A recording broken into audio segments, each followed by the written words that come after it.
Since our dynamic only really allowed me to give Sam a stern talking to, but that was the limit of my power. Nevertheless, Sam and I developed a very close relationship, and it really felt like I was her older brother. When my ex and I broke up, I asked her if I could still continue to be there for Sam. She thought about it for a few days and then agreed with a few conditions. She and I decided that it would be best to seem amicable for Sam, though we would explain to her that we were no longer together. I think it was the next day that I sat Sam down, who was 12 at this time, and told her that her sister and I had had a talk and decided that we weren't compatible and that it was a mutual feeling. Sam cried during that talk because she was really worried I was just going to disappear, but after I reassured her and continued my responsibilities throughout the week, she returned back to normal. This continued for another 4 years. Sam is now 16. About a month ago, Sam decided to try a new look for school.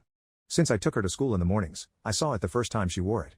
It was, well, SLT-like. A crop top that ended just underneath her honker, a short skirt too, and the top was bareback. She was pretty clearly going for the nerdy, e-girl aesthetic that's become popular over the past few years, but she decided to go for the thirst trappy, showing too much skin version. Of course, at the end of the day it's her choice, but I did want to make sure she was at the very least aware of the vibe she was giving off because, even if she just thought it was cute or pretty, that's not how a bunch of high school dudes would see it. I basically asked her if that was what she really wanted to wear, she said yes, and then I asked her if she actually knew what the outfit really looked like and the vibe it was giving off. We went back and forth for a little bit. I never got angry or raised my voice, though I'm sure my expression changed. She, however, did get progressively more angry. Eventually it culminated with her telling me that I'm not her dad, I'm not her brother, and she doesn't even know why I stick around since I should have nothing to do with them. Can't say that didn't hurt. Either way I just said okay, and we got in the car and I drove her to school.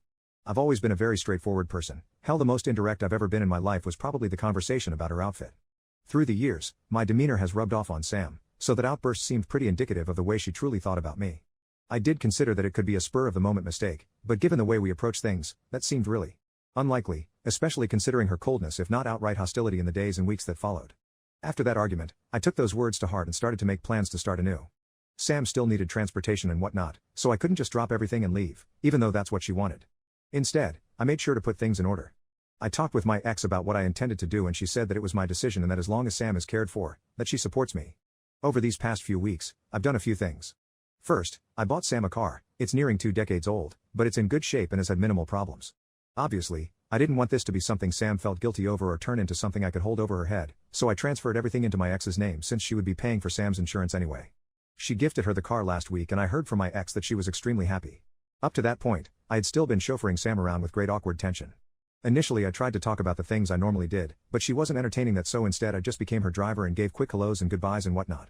Luckily, she won't have to deal with me anymore. With Sam's most imminent need met, I decided to pen a letter. A little corny, I'm aware, but I still feel bad about deciding to up and leave after these years, even if that's what Sam wants. I sent that off yesterday.